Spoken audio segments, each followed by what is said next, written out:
Hello बच्चों, चलते हैं अपनी एक्सरसाइज 5.6 पर। ठीक है, 5.6 का क्वेश्चन नंबर 7 क्या दिया हुआ है? तो एक फंक्शन दिया हुआ है sin 2t upon under root cos 2t। दूसरा y इक्वल टू दिया है cos 2t upon under root cos 2t। तो हमें इसमें फाइंड क्या करना है? dy अपॉन dx हमें ज्ञात करना है। ठीक है, ये थोड़ा लेंथी और थोड़ा सा टिपिकल सा क्वेश्चन है, तो मैं इसको करा रही हूँ, आप ध्यान से समझेंगे। देखिए x बराबर ये फंक्शन दिया हुआ है, तो हम पहले dx अपॉन dt निकालेंगे, यानी इस वाले फंक्शन को लेंगे और t के सापेक्ष अवकलन करेंगे। t के सापेक्ष अवकलन करेंगे। जब इसमें t के सापेक्ष अवकलन करेंगे, लेकिन आप इस फंक्शन को देखिए, इस फंक्शन को देखिए। अब से पहले जो इस एक्सरसाइज में फंक्शन आए थे वो केवल और केवल अंश के रूप में थे, हर अंश बटे हर के रूप में नहीं थे। अब ये वाला जो फंक्शन है अंश बटे हर के रूप में है, अंश बटे हर के रूप में यानी न्यूमरेटर और डिनोमिनेटर की फॉर्म में है। तो इस फॉर्म के लिए लॉग का अवकलन का जो फॉर्मूला होता है वो दूसरा होता है, आपको पता है। ठीक है, मैं फॉर्मूला यहाँ नहीं लिख रही हूँ, मैं डायरेक्ट इसको अवकलन करूंगी। अगर फॉर्मूला लिखूंगी तो बहुत लेंथी हो जाएगी वीडियो, बहुत लंबी हो जाएगी। फॉर्मूला आप देखेंगे अपने आप। हर का स्क्वायर फॉर्मूला में बोल रही हूँ, आप चाहे लिख लेंगे यहाँ पे। हर का स्क्वायर हर कितना है? अंडर रूट cos 2t का स्क्वायर मिल जाएगा। हर का स्क्वायर, अब हर ऐसी आएगा यहाँ पर, हर ऐसी यानी cos 2t ऐसे, हर ऐसी। अब अंश का अवकलन, अंश का अवकलन यानी sin क्यूब t का अवकलन करेंगे यहाँ पर। तो मैं साथ के साथ अवकलन भी करती जा रही हूँ यहाँ पर। ठीक है, जब हम sin क्यूब t का अवकलन करेंगे तो कितना हो जाएगा? हमने इसको अवकलन पहले आपको करवाया तो कहा था कि इस पूरे को मतलब x मान लेना। जैसे sin t क्यूब t है तो sin क्यूब t का कितना हो जाएगा? cos cube t। ठीक है, और इसको मैंने कहा था कि x मान लेना, तो x का जो अवकलन होता है वो कितना होता है? 3 sin स्क्वायर t, और जब sin t का अवकलन करेंगे तो कितना हो जाएगा? cos t। ये हो जाएगा अवकलन का। ठीक है, ये हो जाएगा। तो अब हम लिखेंगे यहाँ पर 3 इंटू, यहाँ हो जाएगा sin square t into cos t।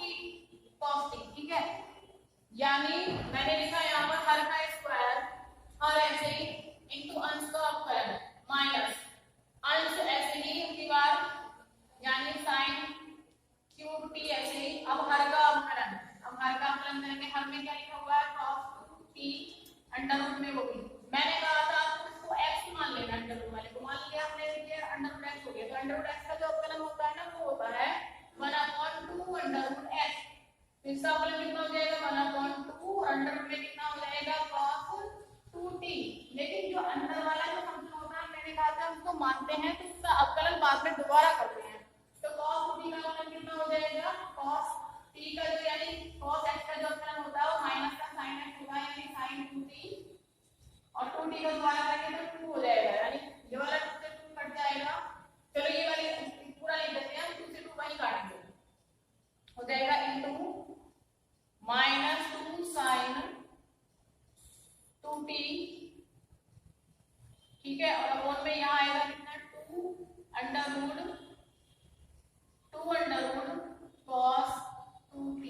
यहाँ आपको समझ में नहीं आ रहा होगा, लेकिन मैंने यहाँ आपको समझा दिया। यहाँ से आप चाहे तो यहाँ लिख लेना। ठीक है, यहाँ समझ में आ रहा होगा। अब आगे चलते हैं।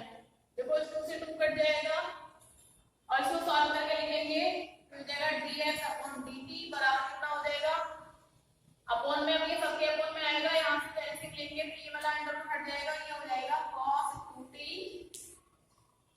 अब बाहर ये वाला 3 हमने बाहर रख दिया, sin square t into cos t minus minus minus यहाँ प्लस हो जाएगा sin cube t into sin 2t, और अपॉन में इसका स्क्वायर हटा था तो हो जाएगा cos स्क्वायर हट जाएगा ना, अंडर रूट है, अंडर रूट हट जाएगा, अंडर रूट हट जाएगा स्क्वायर से, तो बच जाएगा ओनली cos 2t। लेकिन ये वाला जो है वो यहाँ आएगा ना, क्योंकि हमने पूरी का सेम भी लिया था।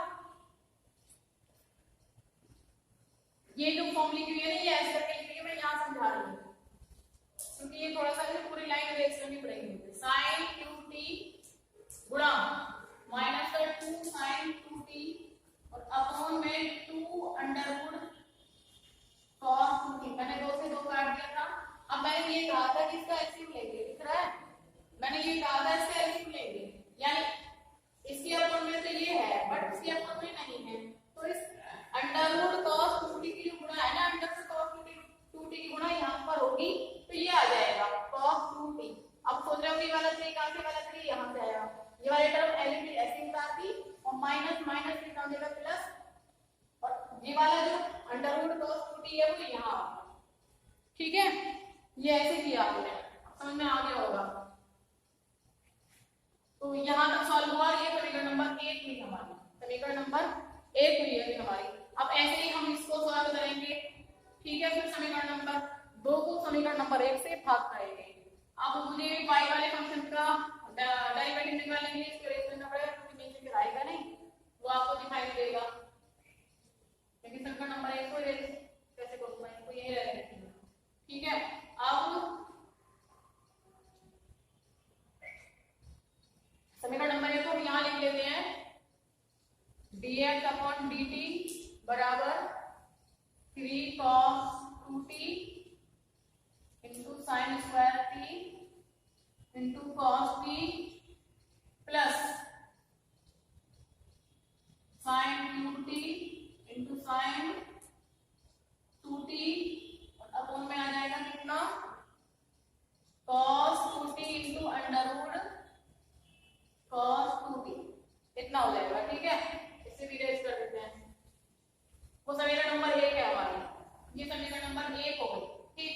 अब हम y वाला फंक्शन उठाते हैं, यहाँ y बराबर कितना है, cos qt upon under root में कितना आएगा, cos 2t, ये हुआ, ठीक है?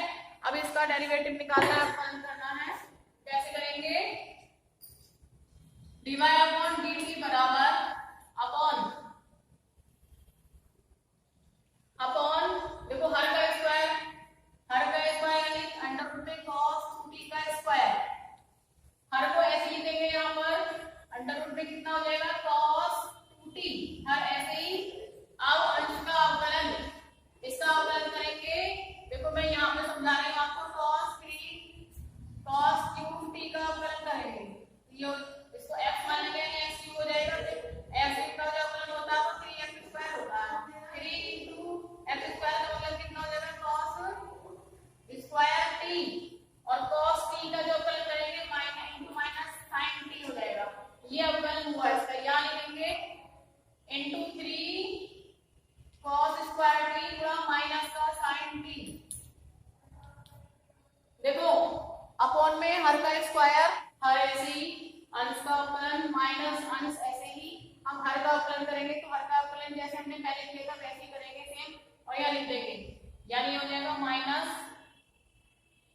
2 साइन 2t और अपॉन में आएगा यहाँ पे अंडर रूट cos 2t और यहाँ पे 2 भी है, पहले 2 से ये 2 कट जाएगा, ठीक है? अब इसे फिर हल करके लिख लेंगे, यानी dy अपॉन dx बराबर, देखो इसकी गुणा यहाँ होगी तो ये अंडर रूट जाएगा, ये हो जाएगा cos 2t और यहाँ पे 3 माइनस 3 बाहर ले लेंगे, into cos square t into sin t minus minus plus हो जाएगा, यहाँ हो जाएगा cos cube t into sin 2t और अपॉन में कितना हो जाएगा, अपॉन में हो जाएगा ये अंडर रूट हट जाएगा स्क्वायर से, तो cos 2t into under root cos ये वाला 2t यहाँ आ जाएगा, समीकरण नंबर 2 हो जाएगी।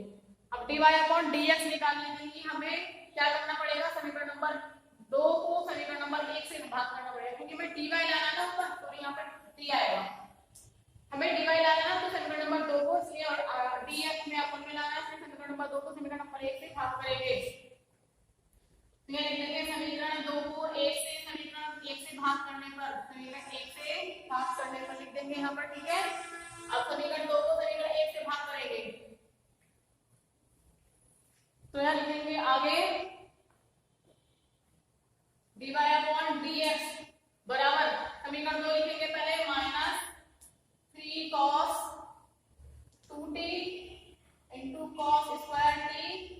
साइन टी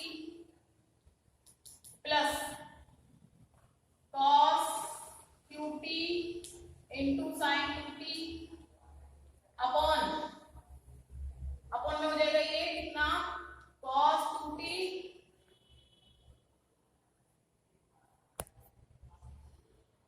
अब हमने क्या किया, समीकरण 2 को समीकरण 1 से भाग करके ऐसे लिख लिया हमने। अभी डिवाइड नहीं किया, समीकरण 1 को हटा देते हैं यहाँ से, ठीक है।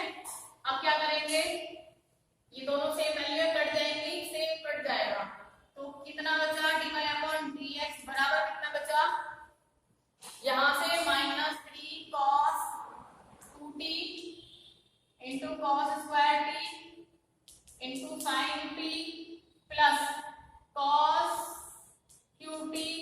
ये जो यहाँ लिख रहा था sin 2t, इसका मान लिखेंगे 2 sin t into cos t, इसका फॉर्मूला खोल देंगे सब सभी का, लगा देंगे यहाँ पे 2 sin t into cos t। ऐसे नीचे भी करेंगे सेम, हम सेम नीचे भी करेंगे। अब आप देख रहे होंगे, देखो sin t cos t, sin t cos t, sin t cos t और sin t cos t, ऊपर नीचे sin t cos t जो है वो कॉमन है, तो ऊपर से sin t into cos t common लेंगे, और ऐसे सेम नीचे से भी लेंगे, sin t into cos t common ले लिया, ऊपर कितना बचा यहाँ से -3 cos 2t, और यहाँ से बचेगा into cos t, क्योंकि sin t cos t हमने कॉमन ले लिया है, स्क्वायर यहाँ पे 1 बचा, प्लस ऐसे ही हमने एक sin वाला sin t cos t को बाहर ले लिया, तो यहाँ से बचेगा 2 cos qt अपॉन ऐसे यहाँ से sin t cos t और sin t cos t common ले लेंगे, sin t into cos t common ले लेंगे, यहाँ से कितना बचेगा 3 cos 2t और sin t cos t common ले लिया, इंटू sin t बचेगा यहाँ से, इंटू sin t, यहाँ से बचेगा कितना sin t cos t वाला कॉमन ले लिया, तो प्लस 2 sin क्यूब t, ठीक है। अब इन दोनों के दोनों कट जाएंगे, अब जो बचा आगे देखेंगे, हमने यहाँ इसको डिवाइड कर दिया था sin t से, sin t cos t से sin t cos t divide हो गया था, ठीक है। कितना बचा था -3 cos 2t into cos t plus 2 cos qt upon 3 cos 2t into sin t plus 2 sin qt, इतना बचा था। अब यहाँ देखेंगे, यहाँ तो है cos 2t, यहाँ है cos 2t, तो देखो ऊपर cos है और यहाँ sin है, यहाँ sin है, तो ऊपर cos की वजह से हम cos 2 थीटा वाला फॉर्मूला लगाएंगे, यानी 2 cos स्क्वायर थीटा माइनस 1, यानी t की फॉर्म में आता है 2 cos स्क्वायर t माइनस 1, और नीचे sin बन रहा है, तो नीचे cos 2 थीटा का sin थीटा वाला sin थीटा की फॉर्म वाला फॉर्मूला लगाएंगे, कौन सा 1 - 2 sin स्क्वायर थीटा, यानी 1 - 2 sin स्क्वायर t। ये ठीक है, ये हमने यहाँ पे लगा दिया, यहाँ पे यानी ये जो वैल्यू आई है किसकी आई है cos 2t की, ये रख दी मैंने, बाकी सब एडिटिव है, और यहाँ से cos 2t की वैल्यू रखी है 1 - 2 sin स्क्वायर t, बाकी सब एडिटिव रखा है हमने, ठीक।